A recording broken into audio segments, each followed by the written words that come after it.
بندوں پر اعتماد کرنا چھوڑ دیں، اللہ پر اعتماد کریں۔ ایک اعتماد ہے اللہ کے نیک بندوں کا، دعاؤں کا اعتماد، نسبتوں کا اعتماد، اس کی بات نہیں کر رہا میں، دنیا داروں، سیٹھوں، نوابوں، جاگیرداروں پر اعتماد کی بات کر رہا ہوں۔ اعتماد خلق چھوڑ دیں، اعتماد خالق کریں۔ بندوں پر بھروسہ نہیں، بھروسہ اللہ کی ذات پر۔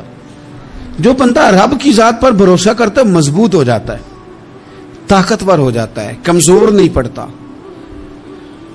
یہ ضروری نہیں کہ آپ کے دوست مخلص نہیں تھے تو اس لیے آپ کا کام نہیں ہو سکا، یہ ضروری نہیں ہوتا۔ ہو سکتا ہے آپ کے دوست پورے مخلص ہوں، تعاون بھی پورا کرنے کو تیار ہوں، پر رب کریم کا ارادہ قدرتی نہ ہو کہ آپ کا کام ہو۔ کیا کر لیں گے آپ کے احباب، آپ کے دوست کیا کر لیں گے؟ اللہ کا ارادہ قدرتی نہیں۔ شاید اسی لیے کسی درویش نے کہا تھا کہ خوش نصیب وہ ہے جو اپنے نصیب پہ راضی ہے۔ وہ شاید زیادہ نصیب والا ہے جو اپنے نصیب پہ خوش ہو گیا۔ عزیز دوست، چیزوں کو سمجھ لیں اور اچھی طرح سے آپ سمجھ لیں کہ ہو سکتا ہے کہ آپ کے دوست آپ کو پورا کندھا دینا چاہ رہے تھے، وہ تیار تھے، پر اس وقت آپ کا نصیب ہی کچھ اور تھا۔ آپ ان خزانوں پر زیادہ توجہ کریں جو خزانے رب کے پاس ہیں۔ ہمیں اپنے تعلقات پر بڑا بھروسہ ہوتا ہے، ہمیں بڑا پتہ ہوتا ہے اتنے لوگوں سے میرا جرانہ ہے، فلانے سے میرے دوستی ہے۔ اور بھائی یہ سارے کام تب ہوں گے جب رب چاہے گا۔ بہترین ڈاکٹر کے پاس جا کے دوا کھا لے میرے عزیز، شفا تبھی ہوگی جب میرا اللہ چاہے گا۔ سارے ٹیسٹ کر لیے ہیں ڈاکٹر نے مریض کے، ساری رپورٹیں آ گئی ہیں، ہر چیز ٹھیک ہے، لیکن نہ وہ کھا پاتا ہے، نہ وہ سو پاتا ہے، نہ وہ چل پاتا ہے، نہ وہ ہنس پاتا ہے۔ اس نے پوری دنیا جہاں تک اس کی دوڑ تھی اس نے لگا لی، لیکن لازمی نتیجہ یہ نکلتا ہے کہ اسے کہنا پڑتا ہے کہ ہوگا وہی جو میرا رب چاہے گا۔ اس لیے جو خزانے میری جیب میں، آپ کی جیب میں ہیں، جو تعلقات ہمارے ہیں، ان تعلقات پر بھروسہ نہ کرو، بلکہ وہ خزانے جو اللہ کے پاس ہیں ان پر بھروسہ کریں، آپ مضبوط ہو جائیں گے۔ داتا گنج بخش علی اجمیری وہ کہتے ہیں کہ علاقے میں قحط پڑ گیا تھا، گندم کا ایک دانہ لوگوں کو میسر نہیں تھا، بارش نہیں ہوئی، سالوں بیت گئے، لوگ بڑے پریشان تھے، بڑی آزمائش میں تھے، ہر بندہ تکلیف میں تھا۔ بازار میں لوگ آتے تھے تو سہمے سہمے سے، ڈرے ڈرے سے، پریشان پریشان سے۔ قحط ہے، آزمائش ہے، مجبوری ہے، جانور بھوکوں مر رہے ہیں۔ اللہ تبارک و تعالیٰ کی طرف سے لوگوں پر ایک آزمائش ہے، لوگ صبر کر رہے ہیں۔ کہتے ہیں کہ غلام بازار آیا تھالا لے کے کچھ خریدنے، آیا بھی تو اٹکیلیاں کرتا، اور چیزیں خریدی تو ہنستے ہوئے، اور جانے لگا تو مسکراتے ہوئے۔ پریشانیوں میں، دکھوں میں کو بندہ اگر اس طرح ہنسے تو بعضوں کا طبیعت چڑ جاتی ہے کہ یار ہم پریشان ہیں، تجھے کس بات کی خوشیاں چڑھی ہوئی ہیں؟ کہتے ہیں لوگوں نے بازو تھام کے غصے سے کہا تو اتنا خوش کیوں ہے جب سارا شہر پریشان ہے، سارا ملک آزمائش میں ہے، تو اتنا کیوں ہنس رہا ہے؟ کہنے لگا تم ہوگے پریشان، میں جس کا غلام ہوں نا، میرا جو آقا ہے اس نے اپنے برتن بڑے پہلے گندم سے بھر لیے تھے، میرے آقا کے بڑولے بھرے ہوئے ہیں، لہذا میں کسی پریشانی میں نہیں ہوں، خوش ہوں۔ داتا علی اجمیری رحمت اللہ علیہ کمال کر گئے، سید حجویر مخدوم امم۔ داتا صاحب فرماتے ہیں اگر تیرا اور میرا رب کے خزانوں پر اتنا بھی یقین ہو جائے نا جتنا اس غلام کا اپنے آقا کے خزانے پہ ہے، تو پھر ہم ہر وقت رو کے نہ دکھائیں، پھر ہر وقت ہم غربتوں کے رونے نہ روئیں، پھر ہر وقت ہم یہ مایوسیوں کی کہانیاں نہ سنائیں۔ لوگ اگر کہیں کہ بڑے دکھ ہیں، بڑی آزمائش ہے، بڑی پریشانی ہے، دنیا بڑی تکلیف میں، بیماریاں آ گئیں، آفتیں آ گئیں، تو بندہ مومن ہنس کے کہتا ہے تم پریشان ہوگے، ہم تو جس رب کے ماننے والے ہیں اس کے خزانے بھرے ہوئے ہیں، اور ہمارا رب عطا کرتا ہے تو پھر اپنے کرم سے اس طرح عطا کرتا ہے کہ وَيَرْزُقْهُ مِنْ حَيْثُ لَا يَحْتَسِبُ۔ وہ کہتے ہیں میں اتنا دوں گا اور وہاں سے دوں گا کہ تجھے خبر بھی نہیں ہوگی، میں تجھے وہاں سے دوں گا کہ تو نے کبھی سوچا بھی نہیں ہوگا۔ آپ اگر چاہتے ہیں کہ زندگی سکون میں آ جائے، سکون میں، تو لوگوں کی جیبوں پہ نظر چھوڑ دیں، رب کے خزانوں پہ نگاہ جمائیں۔ اتنا نوازتا ہے، اتنا نوازتا ہے، اتنا نوازتا ہے کہ انسان حیران ہو جاتا ہے کہ مجھے اتنا بھی مل سکتا ہے۔ انسان طاقتور ہو جاتا ہے جب وہ سمجھتا ہے کہ سارا کچھ میرے رب کے دست قدرت میں۔ پھر وہ کوئی تخریب نہیں کرتا، کوئی غلط رستہ اختیار نہیں کرتا، کوئی چور دروازہ اختیار نہیں کرتا، بلکہ وہ اپنے رب کی رضا پہ راضی رہنے کا عادی ہو جاتا ہے۔ اب اللہ تبارک و تعالیٰ نے ایک قانون بنایا ہے، اور قانون ہمیں رب کریم نے اس طرح سمجھایا ہے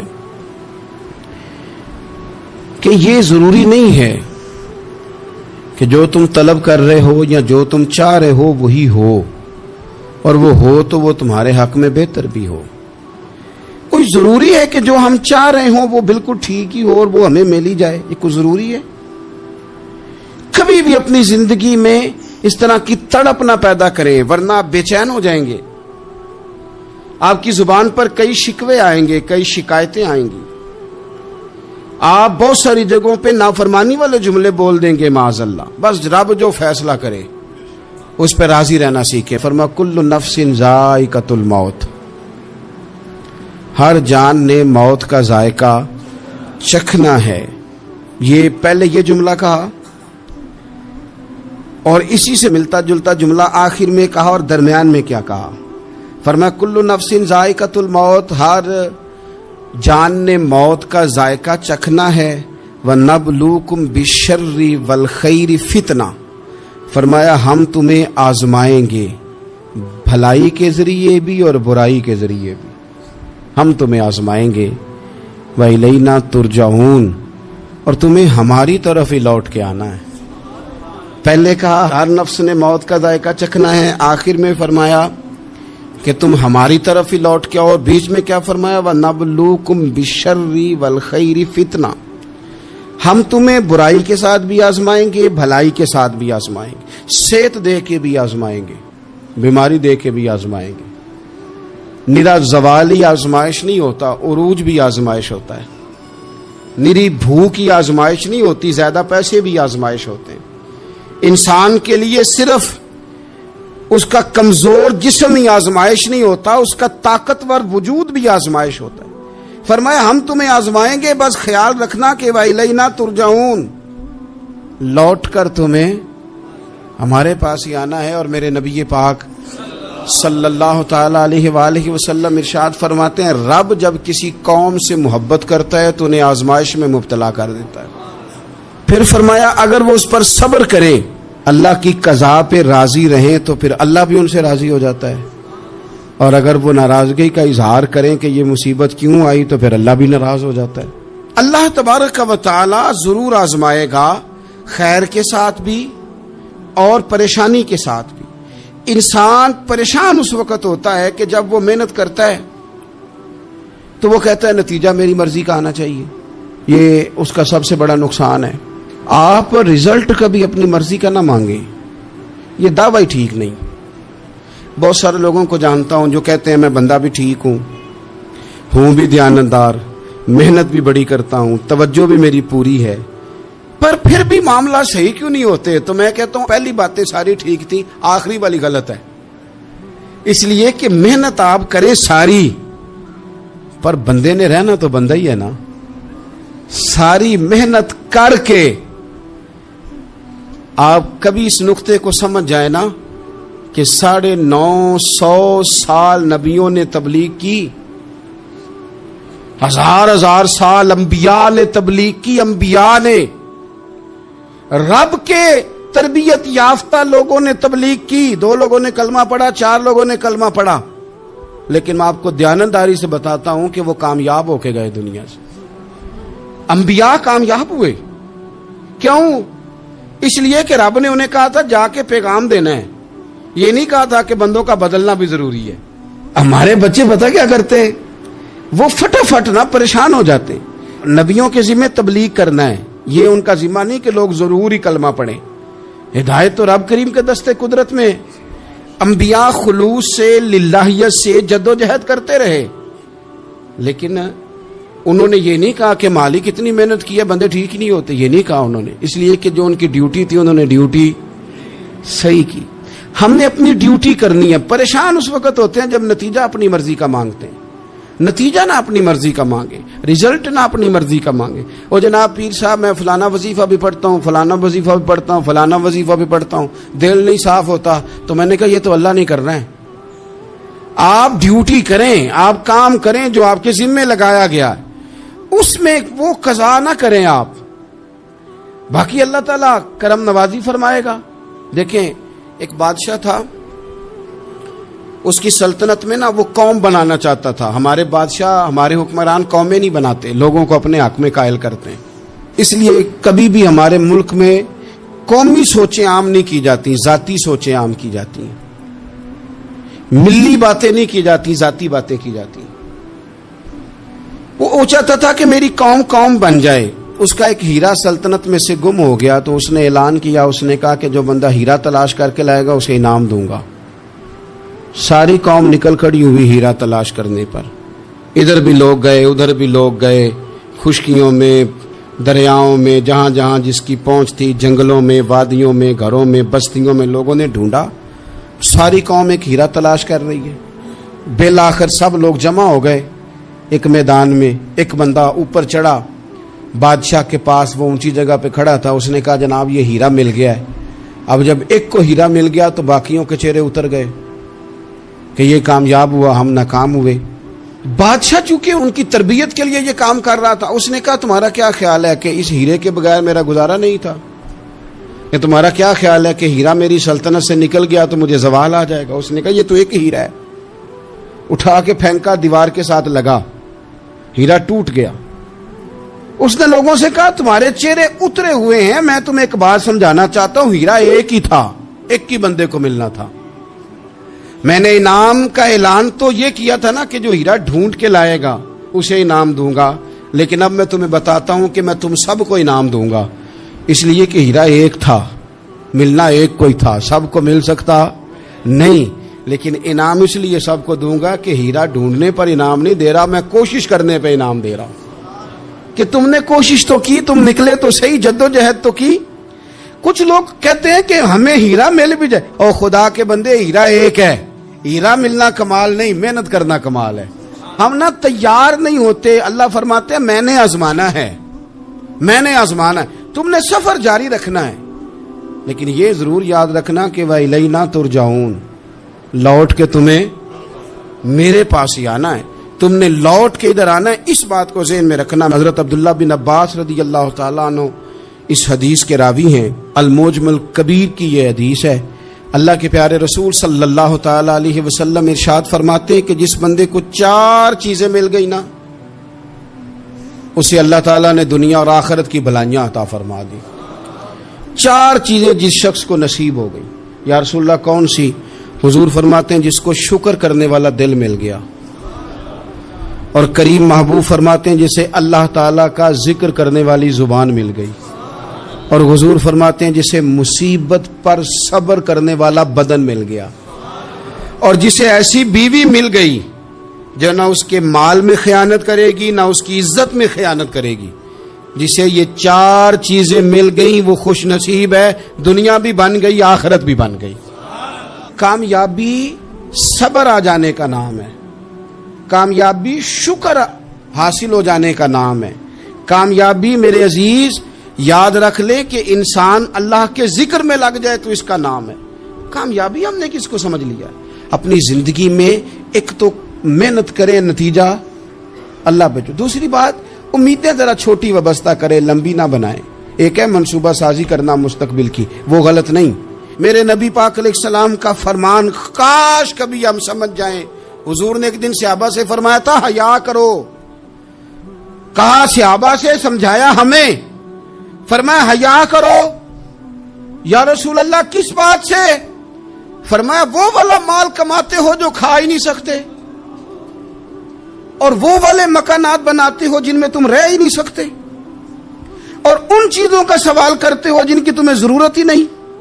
اتنے لمبے محلات, اتنا لمبا چوڑا مال, اتنا لمبا چوڑا پیسہ, اتنی لمبی امیدیں, اتنی لمبی داستانیں, انسان کمزور ہو جاتا ہے. ساری زندگی حساب کتاب میں بیت جاتی ہے. دیکھیں نا حضور علیہ السلام نے فرمایا یہ جو غریب لوگ ہیں نا، یہ مالداروں سے 50,000 سال پہلے جنت میں داخل ہو جائیں گے۔ کیوں؟ اس لیے کہ جس کے بیگ زیادہ ہوتے ہیں نا، ایئرپورٹ پہ پھنس جاتا ہے، الجھ جاتا ہے۔ وہ کبھی ایک آیا، دوسرا نہیں آیا، تیسرا نہیں آیا، چوتھا نہیں آیا۔ اور جو ہینڈ کیری والے ہوتے ہیں نا، 2 جوڑے، وہ تو بس جناب سب سے پہلے وہی نکلتے ہیں، اور ان کی گاڑی بھی کسی رش میں نہیں الجھتی، گھر وقت پہ پہنچ جاتے ہیں۔ مال تھوڑا تو حساب بھی تھوڑا۔ تو ہم نا لمبی امیدوں کے چکر میں اس لیے پریشان ہے۔ رب کہتا ہے وَإِلَيْنَا تُرْجَعُونَ، تم نے اپنے گھر واپس آنا ہے، تم نے ادھر لوٹنا ہے۔ تم اتنے لمبے چوڑے معاملات کا شکار نہ ہو جانا۔ آپ اگر سکھی رہنا چاہتے ہیں نا تو عاجزی اختیار کریں۔ کیوں؟ کہ جب آپ عاجزی اختیار کریں گے تو آپ کو اللہ کی مخلوق اچھی لگنے لگ جائے گی۔ کیوں؟ کہ آپ اپنے سے بھی کسی کو بہتر سمجھتے ہیں۔ جب تک آپ میں تکبر ہے، میں نے دیکھا ہے کہ لوگ تکبر کا شکار ہو جاتے ہیں، کسی کو جھوٹا، کسی کو بددیانت، کسی کو فراڈیا، کسی کو دھوکے باز، کسی کو ڈاکو، کسی کو چور، کسی کو غدار، کسی کو فلانا، کسی کو فلانا۔ اصل بات کیا ہے؟ اصل بات یہ ہے کہ اس شخص کے دماغ کے اندر تکبر کا سودا سما گیا، یہ کسی چکر میں پڑ گیا ہے، اس کو ہیضہ ہو گیا ہے پرہیزگاری کا۔ یہ سمجھنے لگے کہ جو میں سوچتا ہوں وہ صرف وہی ٹھیک ہے۔ تیرا یہ دعویٰ ہے کہ ساری مخلوق ٹھیک نہیں، اور میرا رب فرماتا ہے لَقَدْ خَلَقْنَا الْإِنسَانَ فِي أَحْسَنِ تَقْوِيمٍ، میں نے مخلوق بنائی بڑی سونی ہے۔ ہم نا جب یہاں آ جاتے ہیں نا، یہاں ایک شخص تھا جس کا نام تھا بلعم بن باورہ، یہ بڑا مستجاب الدعوات تھا، جو دعا مانگتا تھا اللہ قبول فرما لیتا، پرہیزگار تھا۔ اسم اعظم اللہ نے اسے عطا کر دیا۔ حضرت موسیٰ علیہ السلام کے دور میں حضرت موسیٰ علیہ السلام نے جب اپنی قوم کو لے کے جبارین کے خلاف جہاد شروع کیا، نکلے تو اس طرف آنا تھا جس طرف یہ رہتا تھا۔ لوگ سارے اکٹھے ہو کے اس کے پاس آئے، آ کے کہنے لگے حضرت موسیٰ علیہ السلام آ رہے ہیں اپنی قوم کو لے کے حملہ کرنے کے لیے، تو دعا کر دے، معاذ اللہ نبی کے خلاف دعا کر دے، تو بد دعا کر دے تاکہ وہ آ نہ سکے، تیری دعائیں قبول ہوتی ہیں۔ پہلے تو کہنے لگا کہ کتنے بدبخت ہو، مجھے نبی کے خلاف بات کرنے اور دعا کرنے کا کہہ رہے ہو، معاذ اللہ، بدبخت ہو، دوڑ جاؤ۔ لیکن اللہ سے یہ توفیق مانگے کہ وہ انسان کا شعور سلامت رکھے، شعور سلامت۔ حضرت سلطان باؤ رحمۃ اللہ علیہ نے اپنے دور میں کہا تھا کہ ایمان سلامت ہر کوئی مانگتا ہے، عشق سلامت کوئی، وہ تو انہوں نے کہا تھا نا۔ اور آج کیا حال ہے کہ مال سلامت ہر کوئی مانگتا ہے، تو ایمان سلامت کوئی۔ اب کہاں ایمان سے، اب تو مال سلامت مانگتے ہیں الا ماشاء اللہ۔ تو انہوں نے کہا تھا کہ ہمارے دور میں سارے ایمان کی سلامتی مانگتے ہیں اور میں عشق کی مانگتا ہوں۔ اور میں لوگوں کو کیا کہوں، میں تو یہی کہہ سکتا ہوں حضرت سلطان صاحب سے معافی لے کے کہ حضور ہنتے مال سلامت ہر کوئی مانگتا ہے، تھے ایمان سلامت کوئی۔ اب تو یہ حال ہو گیا۔ او بلعم بن باورہ غلط فہمی ہو گئی، پہلے تو لوگوں کو اس نے ڈانٹ دیا، لیکن جب لوگ دوبارہ آئے نا تو تحفے طائف لے کے آئے، لالچ میں آ گیا، پاگل ہو گیا، بیوقوف ہو گیا۔ ہرس ہوس یہ کہیں کا نہیں چھوڑتا انسان کو۔ لوگ نیک لوگوں سے بھی دینداری کا رشتہ نہیں بناتے، دنیا داری کا بنا لیتے۔ وہاں سے بھی مال ڈھونڈتے ہیں جہاں آ کے انہیں دنیا بھول جانی چاہیے تھی۔ مال آیا، دولت لے کے آئے لوگ، انہوں نے تحفے طائف دیے، تو کہنے لگا ٹھیک ہے، پہلے ڈانٹ رہا تھا کہ نبی کے خلاف میں بد دعا کروں، اور اب تیار ہو گیا معاذ اللہ۔ گدھے پہ بیٹھ کے یا گدی پہ بیٹھ کے جا رہا ہے کہ پہاڑ پہ چڑھ کے حضرت موسیٰ علیہ السلام اور ان کی قوم کے خلاف معاذ اللہ بد دعا کرتا ہوں۔ تو رستے میں جاتے ہوئے نا گدی نے منہ پھیر کے کہا کہ باز آ جا۔ گدی کہنے لگی تو مجھے آگے بھیجتا اور فرشتے مجھے پیچھے بھیجتے، باز آ جا۔ بڑے لوگ کانوں میں اذانیں پڑھتے ہیں کہ سیانے ہو جا، سیانا ہو جا، لیکن جب کسی پر بدبختی غالب آتی ہے تو پھر وہ سمجھدار ہونے کو تیار نہیں۔ اللہ تعالیٰ اپنی خفیہ تدبیر سے ہمیں محفوظ فرمائے۔ اللہ تعالیٰ ہمارے حق میں جب بھی فیصلہ کرے تو رحمت والا کرے، کرم والا کرے، آسانی والا کرے۔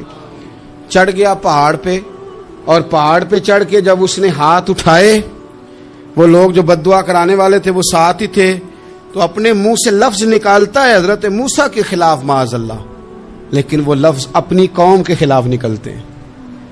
وہ ان کے خلاف بد دعا کرنے چلا تھا تو چونکہ ہر چیز اللہ کے دستے قدرت میں ہے نا، تو زبان سے نکالتا کچھ ہے، نکلتا کچھ اور ہے. پھر وہ وقت بھی آیا کہ زبان لٹک گئی، سینے پہ آ گئی، عذاب آ گیا اللہ کا، تباہ ہو گیا اپنی قوم سمیت. اپنی زندگی میں یاد رکھ لے اچھی طرح، ہرس، ہوس، تکبر، غرور، وہ کسی چیز کا بھی ہو، وہ انسان کو لے ڈوبتا ہے. اگر آپ زمین پہ کھڑے رہ کے لوگوں کو دیکھیں گے تو کچھ لوگ اگر آپ کو اپنے برابر نظر آئیں گے نا قد میں، تو کچھ انشاءاللہ بڑے بھی نظر آئیں گے. ہم نے لسٹیں بنا لی ہیں کہ کون کون کتنا غلط ہے. ہم نے ہر ایک کے بارے میں 2-4 باتیں یاد کر لی ہیں، فلانا اتنا خراب ہے، فلانا اتنا اور فلانا اتنا. اس کا نقصان یہ ہوا ہے کہ اللہ کی خوبصورت مخلوق، خوبصورت رنگوں میں ہم نے حالات خراب کر لیے ہیں.